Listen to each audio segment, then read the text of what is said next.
Bienvenue à bord du vaisseau Hypersensas.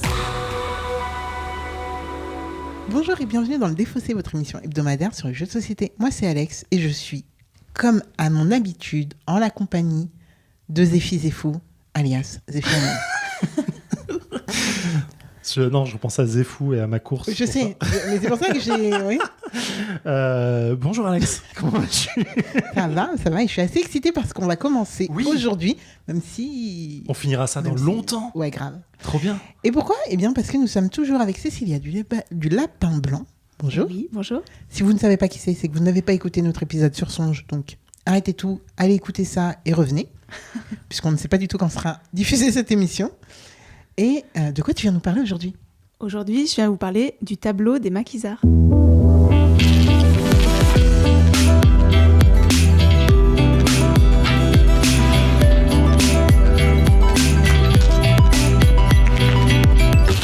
Pour ceux qui ne connaissent pas, qu'est-ce que le Défaussé? C'est une émission qui va se dérouler en 3 parties et à peu près 20 minutes. Dans une première partie, Cécilia va nous parler de qu'est-ce qui va se passer, qu'est-ce que le tableau des maquisards, comment on y joue. La deuxième partie, je vous avoue, je ne sais pas ce qui va se passer. Donc je ne vais même pas me lancer En vrai, dessus. ça va être Je sais bizarre. pas. Ouais, c'est trop bien. On ne sait pas.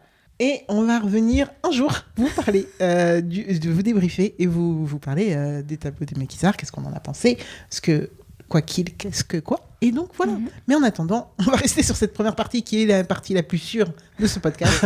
Et du coup, dis-nous tout, Cécilia, s'il te plaît.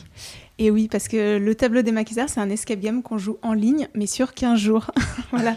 15 Enfermé 15 jours dans ta pièce. Quoi. Voilà. Et non, nous ne fournit pas la séquençons nourriture. Donc c'est un escape game historique que l'on a créé à 2 créatrices, donc le Lapin Blanc pour ma part, et Au fil du dédale. Donc c'est une enseigne, une escape room à Grenoble. Et on a créé ce jeu à 2 pendant le confinement. Fallait bien s'occuper. Oh, Oui, d'accord, ouais. Oui, Il y en a, toute il y une en a, ils ont histoire fait derrière. du pain. Il y en a, ils se sont binge-watché des séries et il y en a qui ont fait des jeux. Qui joue à Animal Crossing. Ouais, Ah, quand on oui. travaillait, quoi. Voilà, qui ont bossé. Waouh.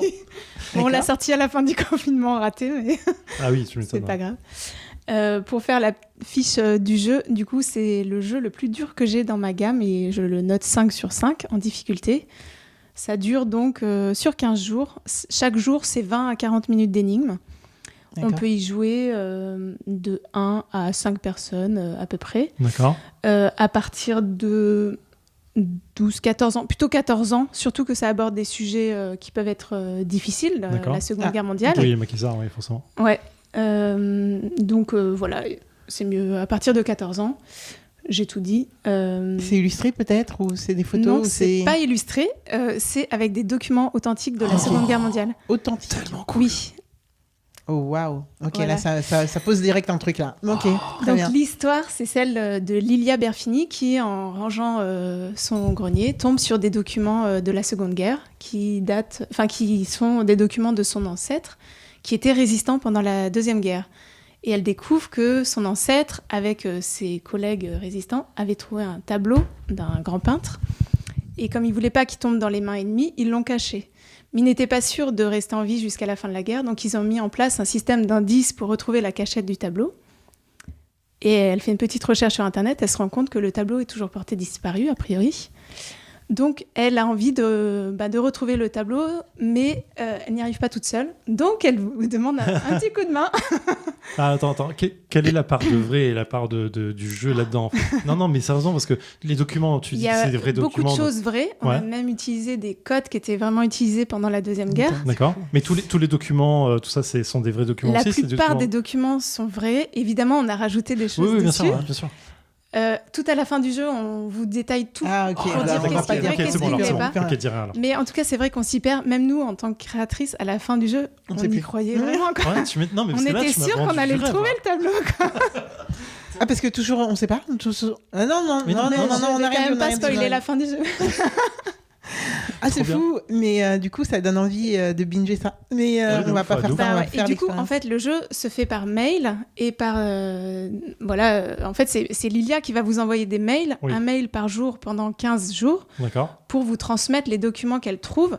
Et comme chaque jour vous résolvez l'énigme des documents, vous trouvez une nouvelle information et elle va chercher dans son grenier quelque chose en rapport avec cette information et le lendemain, elle vous renvoie des images, des nouveaux documents. D'accord, ok. Vous voyez, et vous progressez comme ça jour après jour. Mais du coup, mécaniquement, c'est quand on a répondu qu'elle nous renvoie un mail. Non. Ou elle renvoie un mail tous les jours. Elle renvoie un mail tous les jours d'accord, et tu peux jouer quand tu veux. Ok, après. d'accord.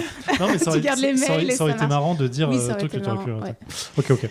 Du coup, ce qu'on va faire, c'est parce que Zéphyr et moi ne vivons pas ensemble. Donc, ce qu'on va faire, c'est qu'on va recevoir ça sur notre boîte mail du Défaussé. Ouais. On va essayer de documenter ça d'une manière ou d'une autre pour voir et puis de mettre en commun nos recherches. Ouais. Soit on se calme des temps pour faire ça ensemble, soit on fait chacun de notre côté et on se tient au courant. Voilà. On s'enregistre sur des petits dictaphones. On va faire des petites notes, des petits tableaux de bord, carnet de bord, excusez-moi. Et on viendra. On va faire un petit Notion. On va faire un Notion partagé. On fait clairement un Notion. En vrai, let's go. Et on reviendra pour débriefer, sans doute sans Cécilia, moi qui vais le revenir. Tu es bienvenue. On n'a pas pris le temps de le faire d'ici ce qu'on se revoit. Je pense qu'on l'aura fait. Je pense, nous connaissant, je pense qu'on l'aura fait. Mais du coup, je propose quand même qu'on fasse la première ensemble là, non ? Oui, on peut. Oui, on peut faire le premier jour. Eh ben écoute, let's go alors. Let's go. Et puis on vous dit ciao pour cette fois-ci, mais rendez-vous dans la troisième partie et on vous redira un jour. Un nom de tableau. Le nom du tableau. Oui, mais il a dit que ça doit être quelque part sur la photo, non ? Donc il faudra retenir que c'est... Vous pouvez noter plusieurs fois un tableau, 1, 2, 3, 4. Tu peux décaler du nombre de chiffres en plus ou en moins. Quoi. Donc là, Ok, on va essayer de résoudre l'email numéro 3. On avait fait le numéro 2. Alex a déjà avancé de son côté, elle a déjà résolu celui-là. J'en suis à l'étape 4 et en soi, je trouve, en fait, je n'ai pas trouvé du tout ce dont il était question. Document 37 511 3. Malheureusement, pour la suite, ça s'annonce pas très bon parce que je pense que je vais avoir tendance à regarder directement les solutions. Bravo, vous avez trouvé la bonne réponse. Bah, allez.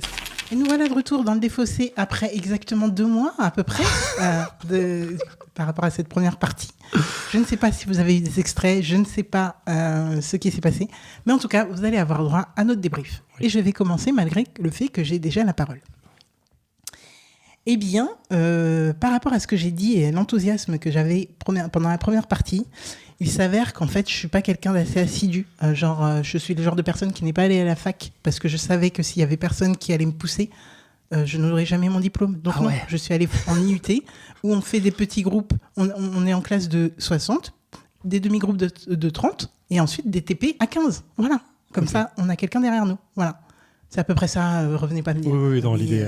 C'est ça. Il faut que quelqu'un te cadre. Oui, moi, j'ai besoin d'être cadré, en fait. Si je suis pas suivi... Bon, aujourd'hui, dans mon boulot, je vous rassure, et si mes boss sont dans les auditeurs, maintenant, ça se passe plus comme ça. Mais, si, dans les jeux, apparemment, si. Parce qu'en fait, tout ce que j'ai pu dire dans la première partie, c'est-à-dire que j'allais y jouer de manière régulière, et surtout que j'allais essayer de motiver des collègues pour qu'on fasse ça le matin, bien sûr, c'est tombé à plat à partir du moment où j'ai pas su fédérer des gens autour de ce truc-là, je me suis pas fédéré moi-même non plus.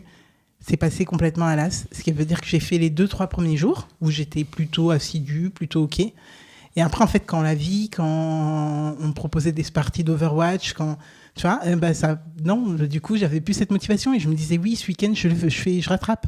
Oui, ce soir, je fais que ça. Mais en fait, c'est faux. Il faut bosser pour les assos, non, il faut aller faire le sport. Il y a 1000 choses et du coup, en fait, j'ai été très très peu assidu, d'où le fait d'ailleurs que vous ayez cette émission bien après la première songe qu'on a enregistré juste avant. Et ça a donné aussi comme effet assez bizarre que, en gros, j'étais pas motivée non plus pour chercher.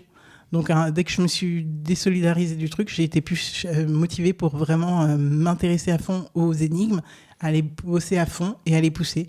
Ce qui veut dire qu'au début, je suis passée par le chat Facebook pour m'aider. Ouais. Puis régulièrement, en fait, je passais juste les réponses de Facebook et après, je suis passée carrément aux réponses tout court.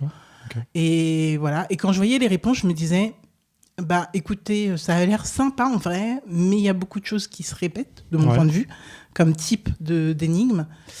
Et j'étais pas mobilisée par la thématique non plus, quoi. Donc en vrai, j'étais pas ultra hype par le rythme, j'étais pas ultra hype par la thématique, j'étais pas ultra hype par les énigmes.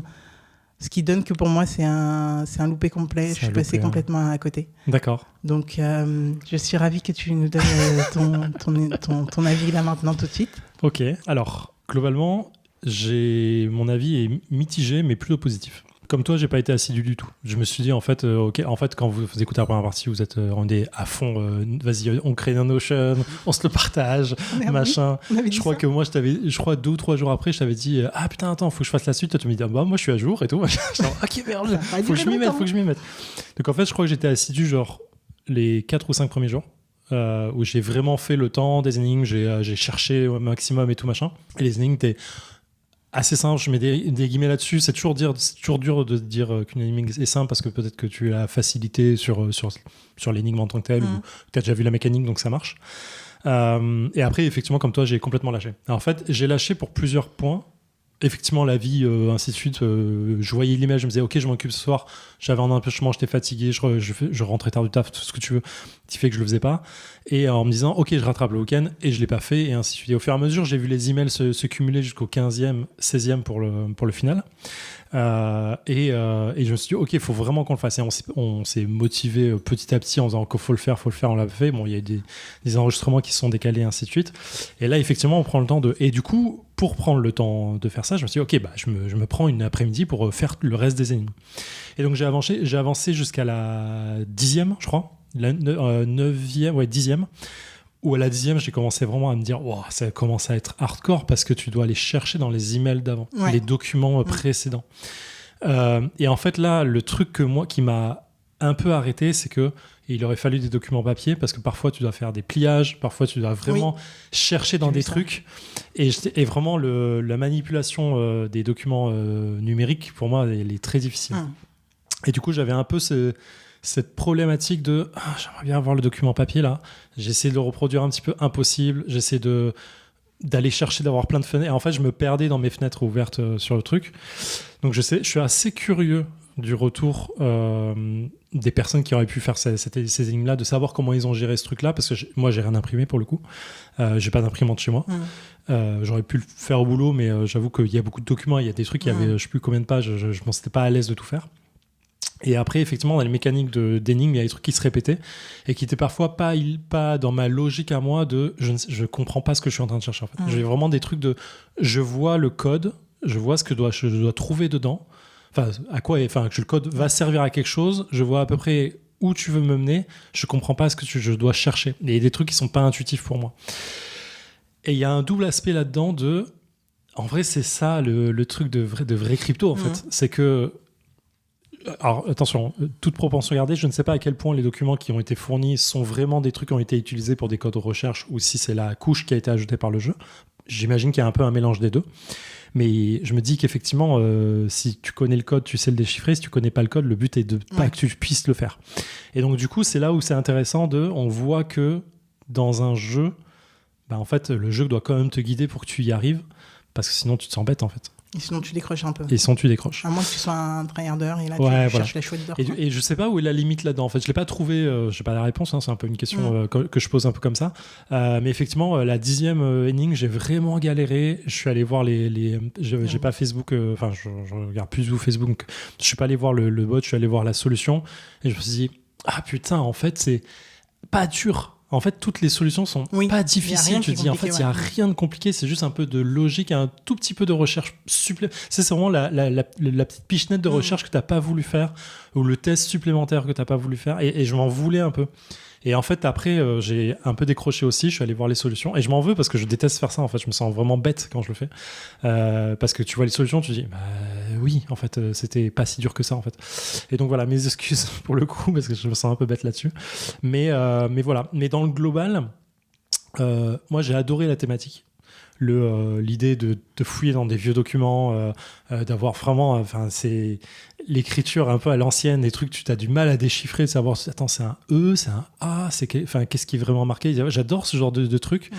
Et en vrai, toutes ces petites questions que j'avais, en fait, n'avaient aucun rapport réellement avec l'énigme. C'est-à-dire qu'en fait, c'est une atmosphère que ça demandait. Oui, voilà, c'est l'atmosphère que ça avant, quoi. Voir les documents de résistants, les cartes spécifiques par rapport à ça. Enfin, vraiment, j'ai kiffé, mais parce que je suis très intéressé par ça. Et du coup, j'ai adoré cette ambiance-là. Moi, ce qui m'a manqué, c'est vraiment cette manipulation. J'aurais eu les documents physiques reçus par courrier ou par boîte, comme je faisais sur les anciens jeux d'énigmes. J'avoue, je pense que j'aurais kiffé jusqu'au bout, quoi. J'aurais vraiment poussé le truc. Là, en numérique, ça m'a un peu cassé les pieds. Donc voilà. Ok. Je voulais, pendant que tu étais en train de dire tout ça, j'étais en train de repenser aussi à un truc qui m'a fait décrocher. Pourquoi j'ai vraiment décroché? Enfin, j'ai eu du mal, je n'y suis pas retournée. L'écriture, ce que tu viens de dire, en fait. Ouais. Moi, je n'arrivais pas à lire les trucs. Il y avait des fois plusieurs documents écrits comme ça, ouais. Et ça m'a vraiment en mode, bah non, en fait, j'arrive même pas à déchiffrer un truc que je dois déchiffrer normalement, tu vois. Ouais, je veux dire. Donc, franchement, en mode... les anciens documents sont parfois... Non, c'est juste l'écriture, parce qu'en plus, ils écrivaient mieux que nous maintenant. Oui, mais l'élusive là-dessus, parfois, elle était un peu... Enfin, je vais dire tordue, penchette, enfin, vraiment, ça n'a pas l'habitude à lire, c'est vraiment difficile, quoi. Le carnet à chanson, il était incroyable, la chanson et les noms. Tu sais, les noms... Enfin... Non, mais c'est marrant. J'avais envie de crever, quoi. Ouais. Franchement, et c'est là aussi que j'ai eu vraiment du mal à m'y... Déjà, j'avais des jours de retard, et quand j'ai voulu m'y remettre, j'ai vu ça, j'ai fait, hey, on va pas faire ça. Ouais, c'est dommage. Je le prends comme un échec personnel. Et malgré ce que je dis là-dedans, moi je trouve que le jeu est très bon en fait. Les énigmes sont cool, l'ambiance est très bien. Pour moi, il manque juste un truc de parfois te guider, mais en fait, ils le font. Enfin, elle le fait très bien dans le qu'est-ce que tu cherches. Quand tu cliques, il y a toujours une barre de trucs de qu'est-ce que je recherche dans cette énigme. C'est un mot, c'est une phrase, c'est un truc en deux temps. Donc, t'es assez bien guidé, ça a envie de le faire. C'est juste que parfois, la logique de recherche me manquait pour être dedans. Et je pense qu'effectivement, l'avoir en morceaux t'aide pas à rester concentré et à avoir cette logique que tu gardes en tête. Quand tu fais 2 heures, enfin je veux dire 1 heure de jeu d'énigmes, la logique tu la gardes, donc tu vas avancer là-dedans. Quand t'es bloqué, tu peux encore chercher. Là j'avoue que en plus c'est dur à quantifier en fait. Je sais pas combien de temps tu peux passer par... Il y a des énigmes où en 10 minutes c'était claqué. Oui, il y avait marqué 10 à 45 minutes je crois. Ouais, et il y en a je pense en une demi-heure j'étais fatigué de chercher parce que j'étais vraiment perdu en fait. Donc c'est un peu voilà, c'est pas encore une fois je prends comme échec personnel. Moi j'ai beaucoup aimé ce que j'ai fait. Je pense qu'en une seule fois avec des documents papier, je serais très content de le refaire. Enfin, j'aurais été très content de le faire. Mais c'est vraiment le côté numérique qui m'a le plus bloqué là-dedans. Il y avait, je ne sais plus exactement ce qu'on s'était dit pendant la première partie, mais il me semble qu'il y a une version papier qu'on reçoit. Oui, il y avait une version... je crois. Mais je ne suis pas sûr à 100%. Donc on verra si ça reste dans l'émission. Voilà. C'était donc notre avis sur le tableau des maquisards édité par Le Lapin Blanc. On remercie Cécile d'être venue nous parler de tout ça. Ouais. Voilà, comme quoi tout n'est pas forcément pour nous deux, mais on s'est quand même bien amusé à essayer. N'hésitez pas à nous dire si vous avez essayé certaines de ces énigmes et voilà, nous mettre des petits commentaires sur ce que vous en pensez, etc. Si vous avez déjà fait ce genre de format. Je sais que quand on a lancé ça, en plus, j'ai une copine qui m'a dit « Ah, c'est fou moi, j'ai commencé quelque chose où je reçois et ça va être 3 ou 4 grosses enveloppes comme ça que je vais recevoir à quelques semaines d'intervalle. » Et elle était à fond et je lui dis « Ouais, et t'arrives à rester mobilisée et à mobiliser tout le monde » parce qu'elle, en plus, elle faisait avec son conjoint, mais aussi avec une copine qui n'habite pas avec elle et sa sœur qui n'habite pas avec elle. Et du coup, je dis « Mais... » en fait. Ouais, voilà. Et elle me fait « Ouais, en fait, tout le monde ne se mobilise pas, quoi. » Et c'est dur voilà. Donc c'est exactement ce que j'ai retrouvé, mais avec moi toute seule. Donc, voilà. Ouais, j'entends complètement. Bon, en attendant, jouez bien, kiffez bien. On se retrouve la semaine prochaine. Zéphiriel sera aux commandes. Oui. On remercie les patronautes pour tout ce qu'ils font pour nous et on les adore pour ça. Et voilà, kiffez bien. Fin de transmission.